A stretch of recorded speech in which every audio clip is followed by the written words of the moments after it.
Hello, this is David Rovix hosting another live stream broadcast, which is appearing on the Facebook pages of Popular Resistance Cable Community Radio and various other platforms. During the pandemic, since I can no longer tour and play music for a living, I've taken to interviewing people of interest most weekdays at 10 a.m. Pacific, noon Central, 1 p.m. Eastern, 6 p.m. GMT. And doing a house concert from my living room on the last Saturday of every month at 1 p.m. Pacific, along with various other live streaming activities. Every Tuesday, the broadcast has an actual producer, longtime Detroit area talk show host, and Fifth Estate magazine editorial collective member Peter Werby. These days, Fifth Estate is a quarterly print magazine that has been published in one form or another since its founding in 1965. You can read the entirety of the spring issue online at fifthestate.org. You can also subscribe to the print magazine there and hear previous episodes of Fifth Estate Live as well. Today's guest is Ben Olson, musician, poet, and regular contributor to the Fifth Estate, currently living in New York City and working on getting a graduate degree in philosophy at the New School. Ben Olson, welcome to Fifth Estate Live. You came to New York City to get a degree in philosophy, studying civilization and its traumatic impacts on humans. And then the global pandemic hits, and you're in the middle of one of the biggest cities in the world. I mean, it's just like the contradictions, the multiple contradictions involved in that whole sentence is really quite mind-boggling to begin with. But can you just tell us something about what you, well, I don't know. I said knowing where to start is always the hardest thing. But what talk about the domestication of humans to begin with, would you? And any particular insights that you have into that related to the pandemic? That's too big a thing to jump. That's a good hour of question right there. So we have an hour. So. Okay. All right. Well, yeah, let's just jump in. I guess really the only insights that I have about the domestication of humans are my own insights into my own experience. And I try to really limit my supposed insights to that realm because I find that I get the best results that way. And that's because I think that domestication is best studied as an experience. Um, Maybe not best studied in that way, but perhaps I should just say that's I think where my insights at least come from. It's something that I think I find, if not itself directly traumatic, perhaps related to a traumatic experience, which, if not always my own traumatic experience, may be rooted somewhere in what I think of as the prehistory of humans. Mm-hmm. It seems like, I mean, in terms of traumatic experiences, one of the things that always kind of has struck me is how traumatizing it is for most people to just go through what we call a happy childhood. You know, I mean, if you're not being abused in any kind of classic kind of way by by your parents or your siblings or something like that, just going to school, even a really nice school, so-called, in a nice suburban town or whatever, can really mess you up badly. I think just the usual typical normal so-called experiences, it can be so profoundly traumatic. I mean, I think a lot of people are wondering, like, what happened to me? Why am I so traumatized? I had nice parents, and I wasn't, sexually molested at the age of 5 or whatever. Like, and I'm still all messed up. And yeah, it's just normal life, huh? That does it to people. Yeah, Even well, in, I have to agree with the element of education involved in the domestication of humans, and specifically being potentially often traumatic element. I think Daniel Quinn was right when he said that education, at least primary education, is essentially an institution to, in a sense, babysit kids whose parents have to go to work every day. That's essentially um, its its purpose as an institution in human life. But it's also where a lot of the magic of existence tends to stop for most people, and that in itself, I think, is it can be described as traumatic in the sense that something is being sort of buried or denied. There's an element of experience which one or from which one is being dissociated. In this case, the kind of enchantment of life itself, which for many of us ends at kindergarten. Yep. Although although that sometimes it doesn't end in nursery school or pre-K, and that's it seems to me, and it's often because of how pre-K is run. If it's a nice one, it's still they're just playing basically. It's a bunch of kids playing together, and that can be a nice. It can be a nice thing depending on how that goes. But then by kindergarten, they're all sitting in desks and getting the spirit sort of more or less beaten out of them. But this is not necessarily the case in some places like that. Emphasis that where child, as they call it, child-driven education, or emphasis on emotional intelligence, or whatever kind of jargon they're using, but it's to describe an atmosphere where the kids get to actually be sort of having a good time together and playing and being happy and not getting sitting in straight rows and desks like Waldorf education or something. It so I mean it can vary, that whole experience, but fairly widely, I guess. Sure, yeah. I think its institutional purpose may remain to some extent, but yeah, there are definitely ways of um, I don't know, sweetening the deal to some extent, right? Where you can add a little bit more of, what you call the child-driven element in education to make it somewhat less, well, to water down the violence of it, right? Right. To make it somewhat more palatable.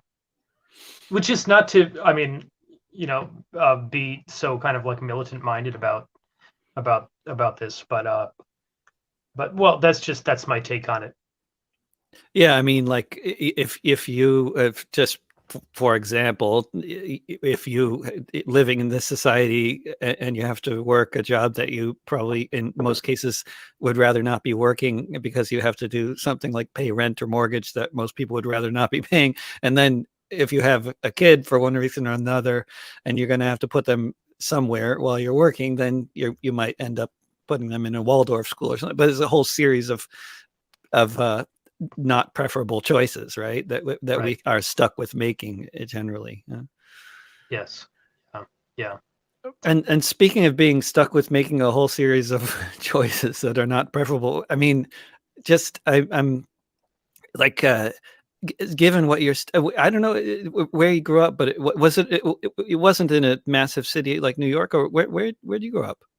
So I grew up in Pasadena, California, which is a Okay. fairly Very suburban, very yeah, kind of conservative, or historically more conservative city in Southern California. I moved out here here to New York about 17 years ago, so initially either to way you were study.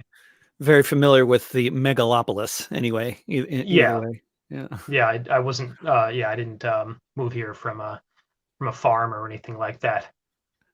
But although it's a bit different, hardly ever being able to see the sky, right? Or not being able to see the sun. Like in a place like Manhattan, people don't, it's hard to picture until you get there and you realize that you basically have to go to the river or to the Central Park if you want to actually have sunlight cast upon your body.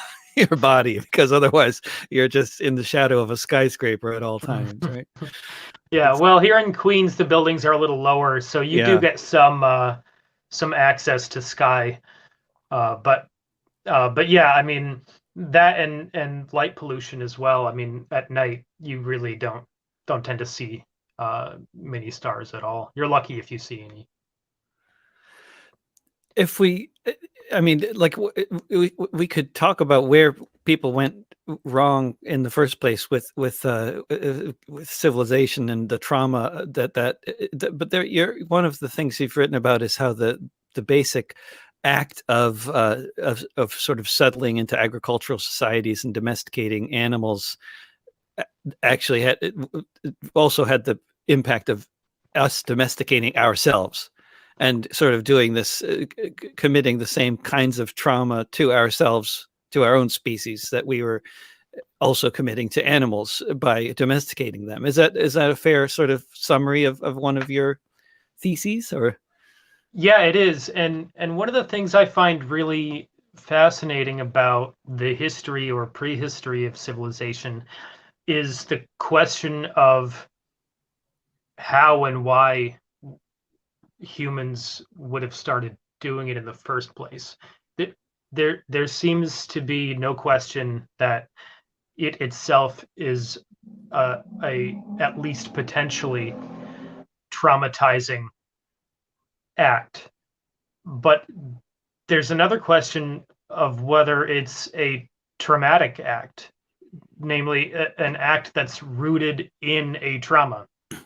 And so whether or not the act of uh, of domesticating plants and animals is representative of some sort of traumatic experience in the prehistory of humans, and that I mean that's what I find the most fascinating. And then, as an extension of that, how that potentially traumatic event is communicated across generations, and so that it lives in me, someone who I just said I don't I wasn't raised on a farm. I have no experience with hands-on domestication, and yet i'm I'm in some real way affected by this event in my species prehistory. How does that event get communicated across generations to come to live in me? yeah, because you don't necessarily need to like brand somebody with a tattoo to traumatize I mean, it's like there's different. You don't have to do all the same things that you're going to do to a farm animal to your children, to still traumatize them with this whole structure that we've set up. But the structure has changed so much over the thousands of years. The sort of structures of civilization. I mean, we didn't used to have mandatory education and standing armies and this sort of thing. But what do you think was do you have any ideas about what was that prehistoric trauma that could have, I mean, that it was something other than just population pressures, as the traditional theory goes about why we started farming in the first place? Well, interestingly, Freud, at one point, and I don't think he continued to believe this, but at one point, Freud thought that it had to do with traumas related to the Ice Age, and that this kind of caused a sort of general anxiety about the Earth's ability to provide for humans. Um, so that maybe in some sense this contributed to uh, a more kind of anxious relationship with our ecological surroundings, and less of a um, ease or reliance on the earth to provide for us. Because, like, does the archaeological, I mean, I know that from what I've read anyway, there's been a lot of advances in soil archaeology over the past several decades. So there's a lot more that can be understood about prehistory just from soil analysis than used to be possible. And I don't know how far back that kind of stuff goes, but is it known that for sure that people started farming 12,000 years ago or so, or might we have been farming prior to the last ice age, and it's just too far back to be able to know that? Yeah, I mean, I think I wouldn't say that it's known in a distinct sense. It perhaps it went back further.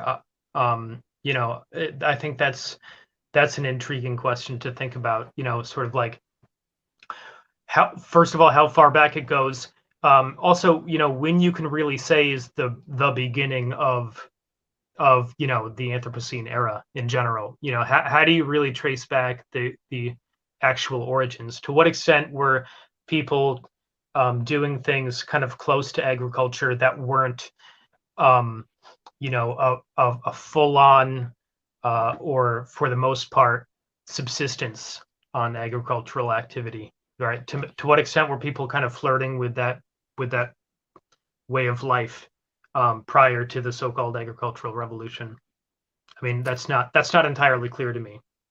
Because it seems, I mean, one of the other things that it seems pretty clear now that people have been flirting with agriculture in one way or another for a very long time. But in terms of like what we think of as agricultural society, in terms of most everybody basically tied to the land where they're working their asses off on farms in a class structured society, like this is what we think of, right? As like when Europeans first invaded the Americas and found all this agriculture going on, they didn't recognize it as agriculture necessarily, right? Mm-hmm. Because it wasn't like people living on farms with fences and all that. Yeah, well, I think part of it has to do with the success of agricultural activity. Um, like one of the things like Chillis Clendenning points out in her book, My Name is Chillis and I'm in Recovery from Western Civilization, um, is that, the better we, and Daniel Quinn talks about this as well, obviously, is that the better we get at agriculture, the worse the experience is for us, right? Because we increase the population, only from the success of crops, right? For instance, so this only makes it harder to stop doing it. Right, because it's a feedback loop, right? We have more kids to work the land, and then they need to eat, and then we need to work more land, and then yeah, so the Yeah, slow spread, right? Mm. yeah, Ben, and this, you well, continue. and yeah, this feedback loop is actually, yeah, to me, I find it very representative of traumatic experience in general, specifically that dissociation, right? That kind of like leftover of your own behavior, that alienated activity that sort of comes back to haunt you. It sort of pits you into this cycle. So that's just that phrase that you used, feedback loop. I find that very, very descriptive of the Hmm. traumatic elements in domestication.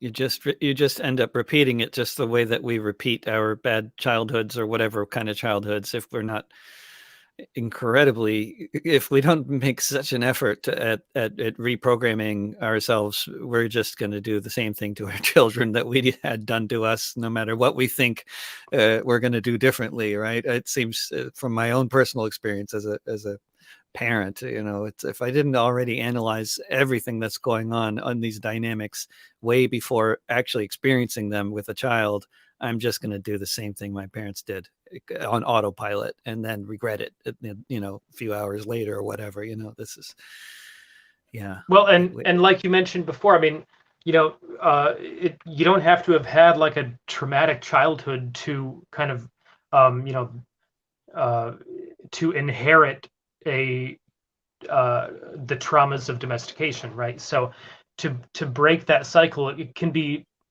tricky because I mean, you're not saying, I want to do things differently because of some explicit horrors that I endured as a child. I mean, so it's a subtle change that you want to um, make happen, and it can be difficult to make such a subtle change when your own behaviors are so restricted by so-called civilized society. Sure. Yeah. We can't program away our, I mean, whatever our programming is we're going to be something we're stuck with, however to whatever degree we recognize it or not, I suppose. Hmm. Can you talk about? I know that you've inevitably had thoughts about the current historical moment that we're in with the pandemic and the lockdown, and I mean the trauma that people are experiencing explicitly as a result of the isolation and the unpredictability and the economic situation. So much of the world, there's so many different sources of trauma at the moment, but it's I'm sure that it's also reflecting on the things that you're studying about as well at the same time. Yeah. Well, the first thing I'd say about it is staying inside all day is, well, it's hard to do, but it also the fear and the anxiety of contracting a virus which is outside your home is so it's just such a rich experience when you're thinking about things like trauma of domestication, fear of the outside, right? Fear of nature. It's I mean, like the pandemic experience is a perfect example of that kind of fear of nature and anxiety towards nature. So there's that, and then there's also I personally I was out of work for a little over a month before I went back to work. And I was really scared to go back, specifically to ride the subway and just to, interact with other human beings face to face. And within about a week or so, I noticed that that fear hadn't gone away, but its pitch had become muted. And I guess I interpret this as a kind of a denial, maybe a necessary denial, so that I could kind of keep going. I mean, it's really hard to sustain that level of panic while Right. you're out there, interacting with the panic-inducing situation itself. So it's kind of hard to shut it off and then notice that you're shutting it off without turning it back on. It's a weird kind of game of hopscotch, where you're always kind of one step behind yourself. Yeah, that's the. I think about that in regards to driving a car a lot, because when you if it's something you haven't done in a while, or if any number of other things, like I mean, psychedelic drugs. If you take LSD or mushrooms, and you break that mold in your mind that puts everything in its boxes, or if you experience schizophrenia or any number of other things, I suppose, that can lead you to think about things in a different way than the way you might normally think about them. From my own experience, mainly as a young teenager and in my 20s, I found psychedelic drugs to be extremely useful in that sort of in analyzing my own programming, because I would have the experience of questioning things that I never thought about otherwise, like that were just automatic, ways that I interacted with the world, or ways that I thought about things that I hadn't questioned since I was a small child. And I think one random example is speeding around in a car, going impossible speeds that a century ago most people theorizing about the subject didn't think that humans were going to be capable of controlling something going at such speeds. And now it's just everyday experience, and we drive the cars on roads where we're going head on towards other cars, and constantly trusting that all those other drivers are not going to just take a slight left turn and go right into us. And if they did, there's nothing we could do about it, basically, depending on the timing. Basically nothing. You're just trusting that, and if you think for a moment, if you let yourself feel what you're actually experiencing on some level, then it's terrifying, and you can never do it. But you have to you have to just drop that all that anxiety about the death it's around the corner any second, just in order to do that daily activity that most people in this country do every day. Yeah, and you brought up something really interesting, which is the element of faith in other people, which seems so precarious to me. But it's like, well, it's almost like an unconscious faith, right? Because if you think about it too much, you sort of like lose the faith, right? It's a lot more of like a denial of what's happening to me. That's how I think of it. When you're on the freeway, uh, and yeah, you realize, as you said, if somebody else didn't, cooperate in the same safety measures or what have you, they, yeah, you could pretty much very likely die or kill someone or both. Uh, and if you thought about that too much, I don't think you could do it quite as smoothly. And I notice that a lot, especially um, when I'm on the subway. I think a lot about the fact that other people around me, they're just human animals, like the same way I experience myself, and they may or may not um, feel as timid as I do around other humans, and if they were to want to act on some aggressive impulse, they like there's a possibility that someone could just physically attack you really at any moment. um, and it's I myself, I don't have like an explicit faith in others not to, but in a sense, I kind of have to just not think about it so much.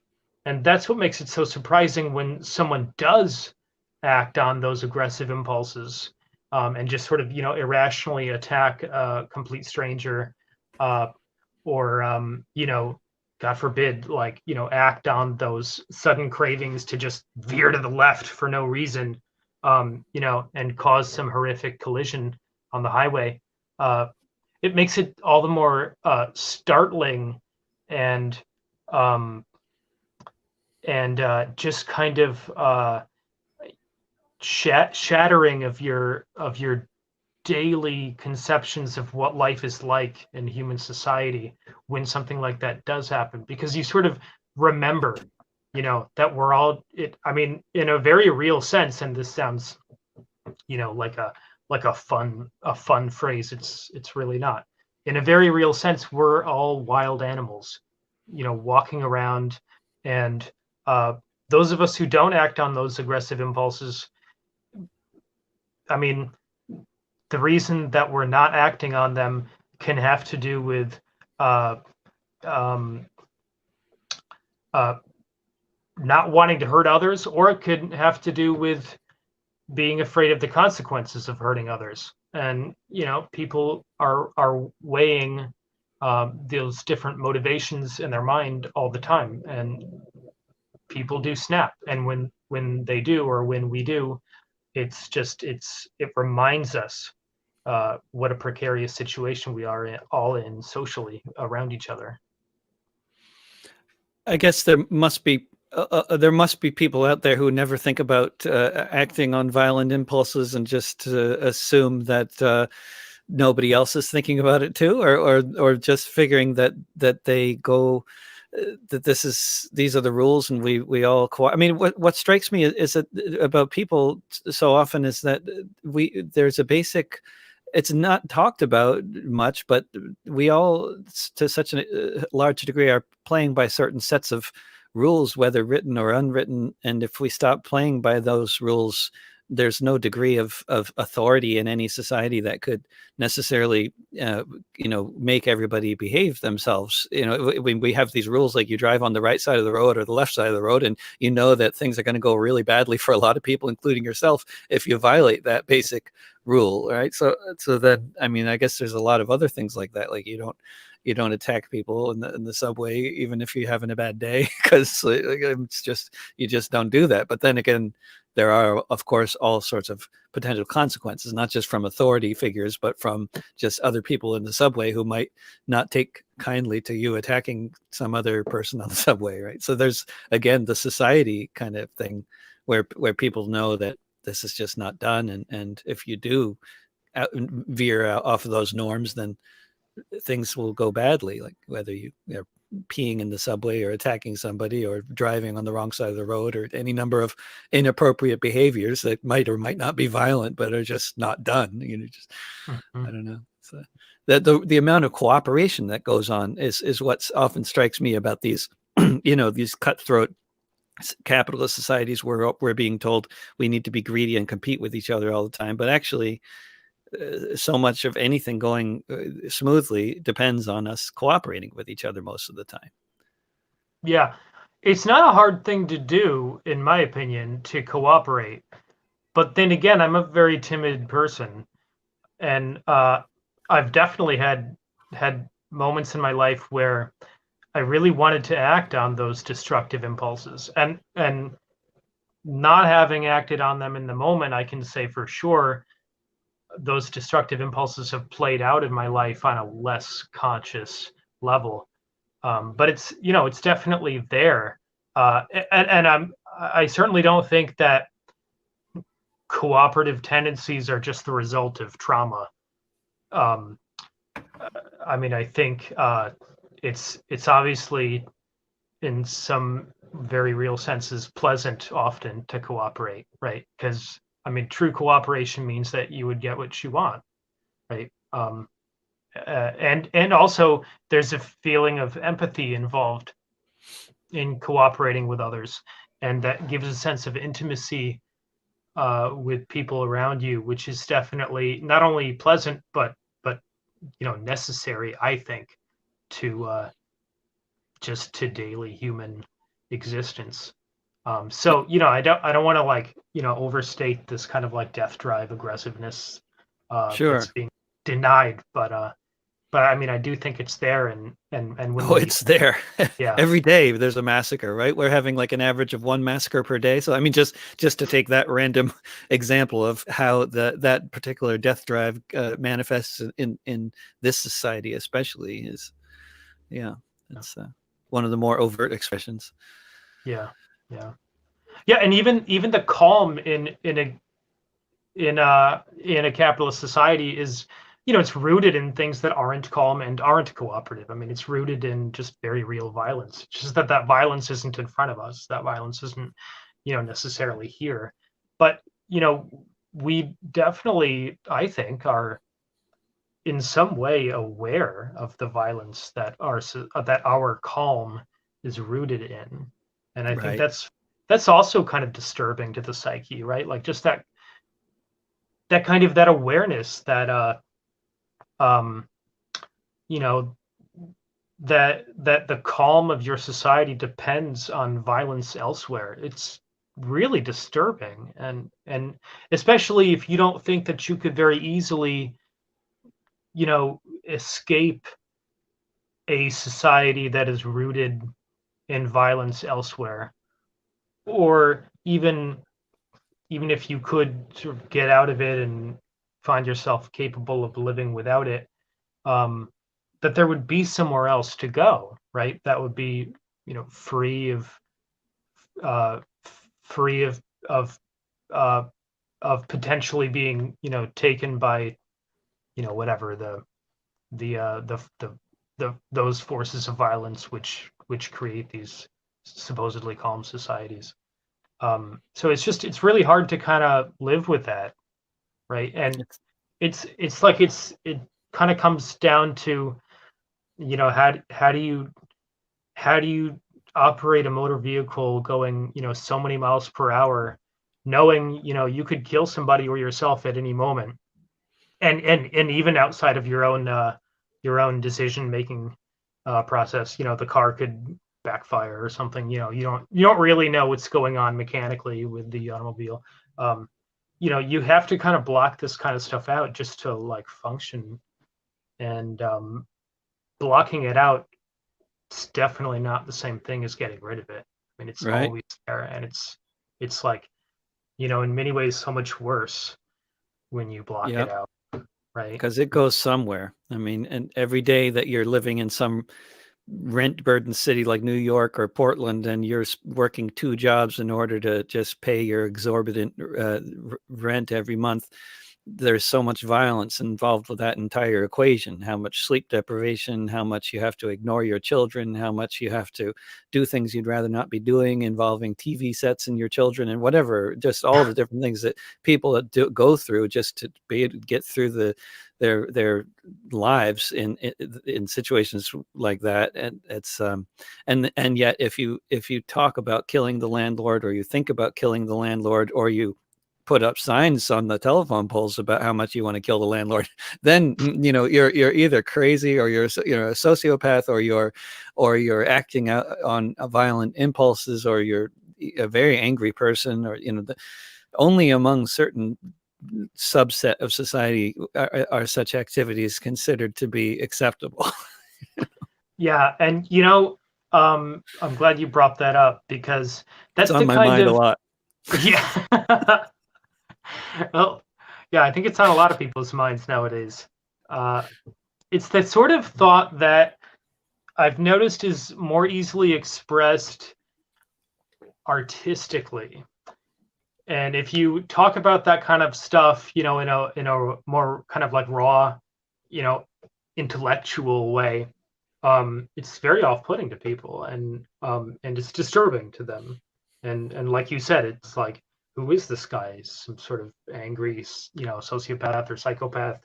Um, uh, but yeah, if you kind of, and I know you're a musician, and I'm a musician too. I don't know Yeah, if, I was what's your just going to experience mention with that. that? Yeah. That's yeah, I mean, do you absolutely. find that that helps you kind of express it in a more digestible form? Absolutely. And yeah, I wanted to ask you on your thoughts on that and other subjects related to music. But yeah, because one of the things like I read about a few years ago, which a scientific study I have been quoting regularly since I read about it, which was scientists were studying where thoughts go in the brain and stuff like that. And when you hear people speaking or singing, and what they discovered, which all musicians already knew, is when you sing words, they go to the emotional centers of the brain, and they get processed differently than when you speak words. And so it's clearly true. Everybody has experienced it if you've performed, and you'd do a song, unless you can, if you avoid the real alarm bell words that are going to kind of shift people into cerebral mode, and you just talk in more common language, and it's in the form of a song. Yeah, the most radical, crazy, violent, whatever kinds of ideas can be expressed, and they can be understood and related to and empathized with, and they don't freak people out. You can get a room full of senior citizens singing about burning down Monsanto, and they're like, oh, it's fun, it's a song, Yeah. and sometimes even younger people in the room are like, oh, we might get arrested, and the old people are like, oh, burn it down, it's just a song, it's that could be interesting right there. Yeah. Let Yeah. me I just say mean, that you are mhm. tuned to Fifth Estate Live, which comes to you every Tuesday on various platforms, including the Facebook pages of Popular Resistance and KBOO Community Radio. You can find all the episodes archived in audio form at fifthestate.org, where you can also subscribe to the Fifth Estate print magazine. And the next one is coming up soon, and it will include an article by Ben Olson, as well as one by me and many other folks. But yes, please continue. Do you Yeah. remember what yeah. Yeah. Yeah. I was just um, say, yeah. There's not a lot like performing music. Um, just that feeling of communicating something that might not be so easily communicated otherwise, in other kind of formats of communication. Um, and as you pointed out, getting people who might not otherwise think about this stuff, or much less celebrate it, to really like get on board with a particular idea. It's a thrilling experience.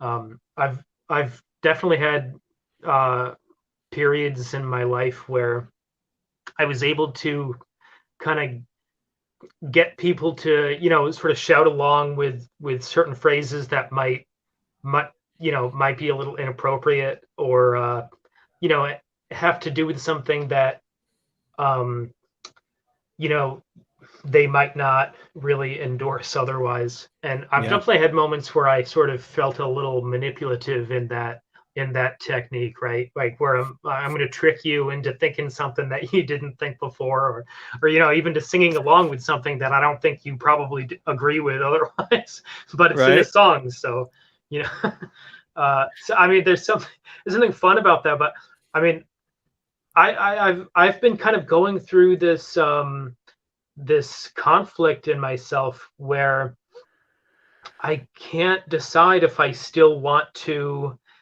um, and maybe this just has to do with a faulty method on my end, but I can't decide if I still want to, manipulate people in this way. Of course, I was doing it in a manipulative way at times. I don't think that it's impossible to, get people to think about things that they wouldn't think about otherwise without manipulating them. But in the context of music, that uh, I don't know. I guess I'm sort of experiencing this kind of a conflict with it, as far as whether I want to express certain ideas in music, uh, or if I think it's kind of better to, do it outside of the musical context.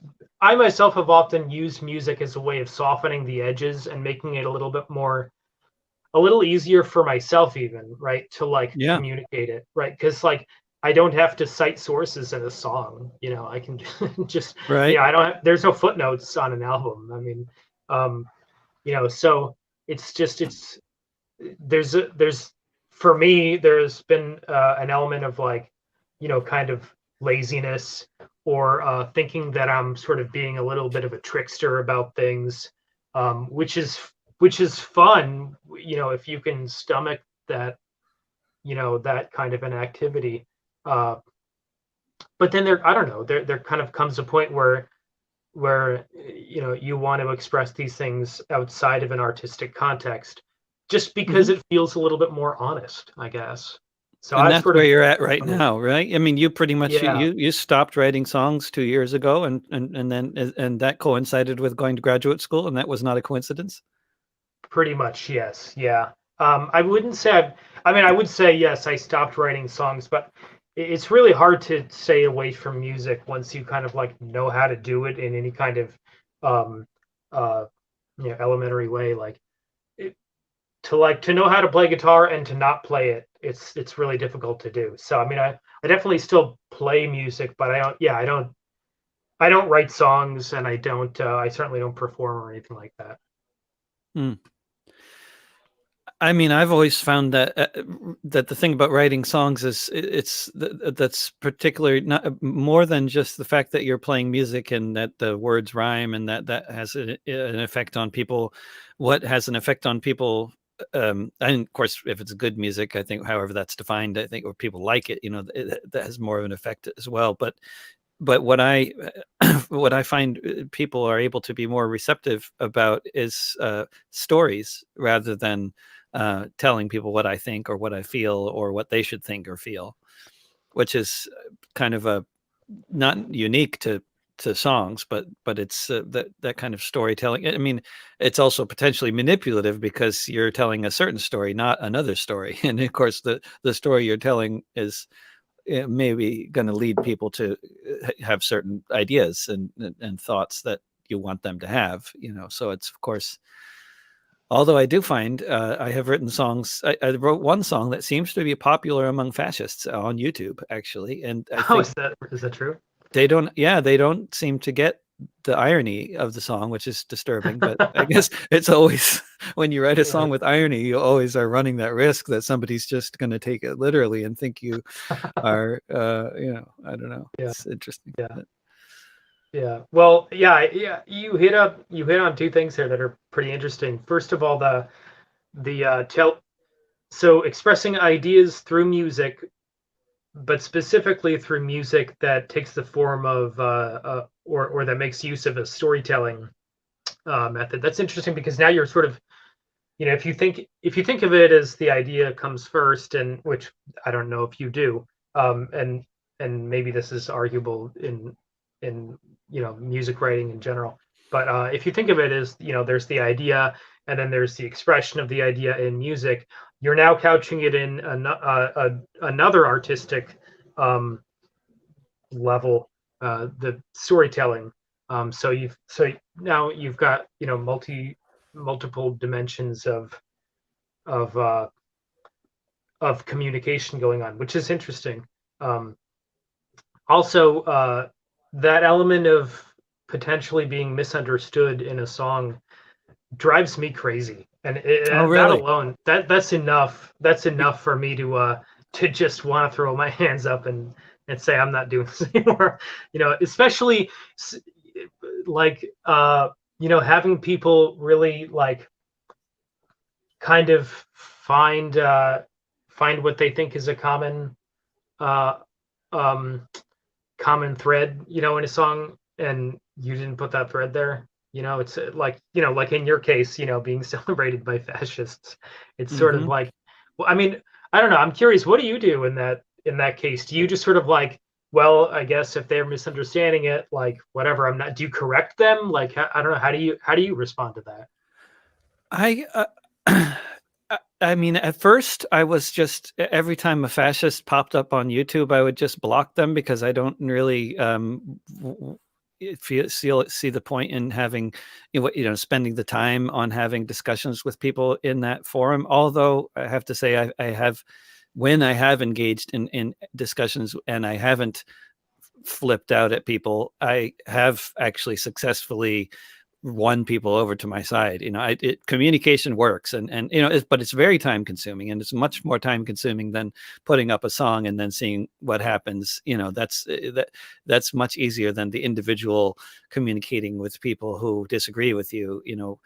Uh, it's but generally I just don't do anything now because I just feel like, what can I do? I mean, if they misinterpret the song and they think I'm saying exactly the opposite of what I'm saying, uh, it's um, it's just too weird. It's like, I mean, it's as weird as Reagan using "Born in the USA" by Bruce Springsteen as a Uh-huh. patriotic song. I mean, it's like, okay, my song is a little less um, it's less, maybe slightly less overtly anti-war. I mean, that song is obviously an anti-war song, that "Born in the USA," right? And you, of course, you have to listen to the verses to understand that.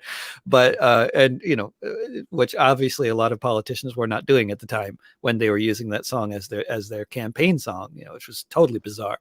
But and I guess the song I wrote, which is called "Send Them Back," which is about the MS St. Louis passengers on the ship in 1939 being sent back, being denied entry to Cuba, the U.S., and then Canada, and then being sent back to Europe. And so the song is based on English language press at the time, which was saying, basically send these dirty Jews back. They're all a bunch of communists and they're Germans anyway. So, all the different reasons why they shouldn't be let in. They're communists, and if they're not communists, they're fascists. And anyway, they're all greedy and whatever. I mean, all this kind of propaganda, which is in the song, which is obviously propaganda. But if you believe all that stuff and you don't have any sense of irony, well, I mean, yeah, I don't know. So maybe I wrote a song for the fascists to use, but it seems like if they actually played the song for Right. anti-fascists, it would immediately be recognized as an Right. anti-fascist song. So it's, Right. yeah. Yeah. I don't know. Yeah. But these things can happen with more, sort of subtle forms of communication like storytelling. What's the moral of the story? Well, yeah, that can be, if you're not driving it home in a like a nail or something, then of course, the moral of the story is intentionally left a bit ambiguous, and that's the power of a Right. story sometimes, Yeah. oftentimes. Yeah, I agree. I mean, in my case, that's often been uh, why I used music to I mean, I put it soft on the edges, but you're right. I mean, it's the same thing. It's that that ambiguous character of the story is what allows it to communicate more freely. But with that freer communication, you have to be sort of willing to be misunderstood and you know have to know how you want to react to that or respond to it rather. Yeah. You uh, just changing the subject a bit, but the trajectory of your career as a musician, and which has been quite an active career of a lot of recording and touring and performing in different bands. It has coincided with the collapse of the music industry. I believe you started. You kind of hit the road around the time that the music industry was beginning its collapse, and it's been. I mean, it is now like more than I think 5 times smaller than it was in the late 90s. It's shrunk to by 80%, and and that's like, I mean, my experience has been that is not something that's only affected big pop stars. It's basically affected all of us to one degree or another, but really quite profoundly, like on a financial level. And I noticed that at least one of the records, one of the albums you put out, you did not put on streaming platforms. And I'm just curious about your reflection on being a musician in the course like of a dying industry as the Yeah, industry is yeah. collapsing.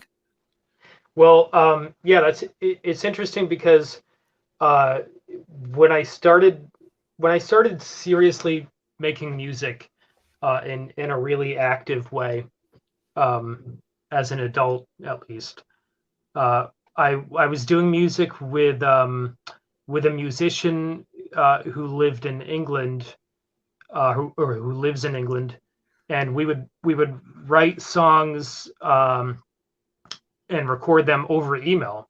And that, I mean, for like a long time, for like a few years, this was like the extent of my musical activity. It was, writing songs with somebody that I didn't have any um, kind of visceral interaction with, which is such a weird way to make music, since music is itself such a visceral activity, um, or experience. Um, Yeah. but uh, but I mean, I hadn't really thought of it as coinciding with with what you called or what I think you called the death of the music industry. Um, but you're right. It's kind of telling in a way that was the kind of music that I was making, or that was the method of production that I was using, given what was happening to the music industry at the time, or what was beginning to happen. Uh, so yeah, that's an interesting connection. I hadn't actually thought about that in terms of my own personal experience. Um, It is kind of telling in the sense that, like, I mean, in various possible ways, but in one sense that, like, before, like, I guess just basically a little bit before you started traveling and touring, the touring was actually, it was a pretty easy way to make money. Like, it seems like so strange to say now, but people did it because you made money at it. Like, that was one of the main reasons you did it was not to promote an album that you were just spent money recording so that you can then do a tour and spend money promoting this album that nobody's ever going to buy. I mean, it's yeah, just, it was a whole different thing. If people liked your music, they basically had to buy recordings unless they were really into spending a lot of time in front of tape machines and making copies, but basically you made recordings, people bought them, and that was an easy transactional kind of thing. And so then you toured, so you'd be much more likely to go to England and meet the person, is what I'm saying. It's like that. right. Right. in the if it were back in the 90s. Yeah. And I mean, I myself never actually, for all the music that I put out over a span of, I guess around, well, of around 11 years, I've been making music, but I never once actually went on an actual tour. Um, I did a lot of shows in New York City and a couple in Connecticut, but I never once sort of, went on the road, so to speak. I've never done that. But I think, Wow. I probably spent enough money, just, touring the city, that it probably comes out to, how much a tour would have cost before, before 2009, or whatever. Yeah. But you never did a tour basically because it was one reason, because you couldn't figure out how to make it work financially. Like, how would this actually pay for itself? Was that Uh, part of the equation? yeah, well, it was stuff like, it was finances, and just, you know, precarity of work situations, Yeah. or, um, and then, probably, I don't think I would have said this at the time, but probably some amount of social anxiety, probably kept me from doing more traveling in general, not even just touring. Kind of kept me in the home, so to speak, right? To bring it back Hmm. to domestication momentarily. So Yeah. that's definitely kind of helped me back in some ways. But, um, yeah, I mean, I guess maybe not necessarily held me back. I think the fact that I made music for like 6 or 7 years with somebody in another continent, uh, that's, just kind of shows you that you can do a lot with the limited resources, at your Mm. disposal. Oh yeah, absolutely, right. I think there's more people probably making music now than perhaps ever, but there's only, I think, from one census to the last, there are 41% fewer people in the United States who call themselves musicians, like in the professional sense. Mm, Which, yeah, not that there's fewer people making music, but yeah, it's yeah, right, right, yeah, yeah. It's also interesting, like having begun, and I don't tend to use this word, but I'll use it because you used it. Having begun my musical career, on the internet, and then, to release an album that, you indicated, it wasn't on any kind of streaming platforms. It's kind of an interesting, like, culmination of that musical career. Um, I mean, it wasn't. Just to clarify, that wasn't necessarily my own decision in the moment. it was the But album, right? I mean, it was it the was, label, right? yeah, it was the label, wanted to, release some music that would not be on the internet. Right. Uh, But and then and if you're I not touring, then that makes it uh kind of does then that like I would think that would only work if you were doing a lot of touring. Yeah, I mean, work. Yes, it would have only worked if I were doing a lot of touring. Um, which I suppose probably at the time I thought, oh, well, I will, or I'm going to, and my Hmm. my life has been rather, rocky at times, probably like many musicians' lives are. Right. So, um, but I'm pretty happy with the fact that album, or EP, wasn't on the internet and remains not on the internet, to Hmm. this day. I kind of like that, just because it gives the album itself a kind of a different kind of intimacy. This is not something that's just available for free, on your phone, on this sort of weird, like, publicly intimate device that you keep in your pocket. It's something that for the few people in the world who have it, it's something that's kind of like a little bit more secretive in a way, because it's Mm. not on the internet, and it was released kind of, as a like a bonus CD with another record on the album. Mm. So for those people who got it, it was sort of like, just this random thing that came in the mail when they ordered what they actually wanted. Nice. So it's sort of, I don't know. I'm sort of kind of happy with that element of the release. So that Yeah. kind of, especially given the amount of time I spent on the internet for the beginning of my musical activity. So Yeah. it's sort of nice to have it culminate in this kind of purposely non-internet release. Yeah. Well, Ben, we could. There's a lot more we could talk about, actually, but that's kind of the nature of these things. But thanks so much for joining me for the hour, and hope to see you around in at least in cyberspace or in the physical world, perhaps as well. Same here. Thanks a lot for having me, David. Yeah, thanks for joining us. Take care. Take it easy. Bye-bye. Bye bye. And thanks everybody for tuning in to another episode of Fifth Estate Live. This has been a conversation with Ben Olson, who will be contributing an article to the upcoming issue of the Fifth Estate. You can hear Fifth Estate Live every Tuesday at 10 a.m. Pacific, noon Central, 1 p.m. Eastern, 6 p.m. GMT on the Facebook pages of Popular Resistance, Cable Community Radio, and elsewhere. You'll find all the Fifth Estate Live episodes at fifthestate.org, where you can also subscribe to the physical magazine or read the latest edition online, at least the spring edition, not necessarily every one. You can also find these interviews and my other interviews archived in various places in the Discussions with David playlist at youtube.com/drovix and in audio form at soundcloud.com/davidrovix, at patreon.com/davidrovix, where you can also support my broadcasting efforts and check out lots of other content. Or if you look for This Week with David Rovix on any podcasting platform. If you're somewhere in the region of Portland, Oregon, please go to artistsforrentcontrol.org and sign up for text notifications to be part of Portland Emergency Eviction Response to help us mobilize against the coming waves of evictions. I've got a crowdfunder for an album project going, also known as a musician and audio engineer employment scheme.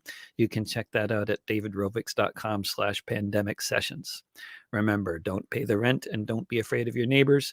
Mutual aid will get us through.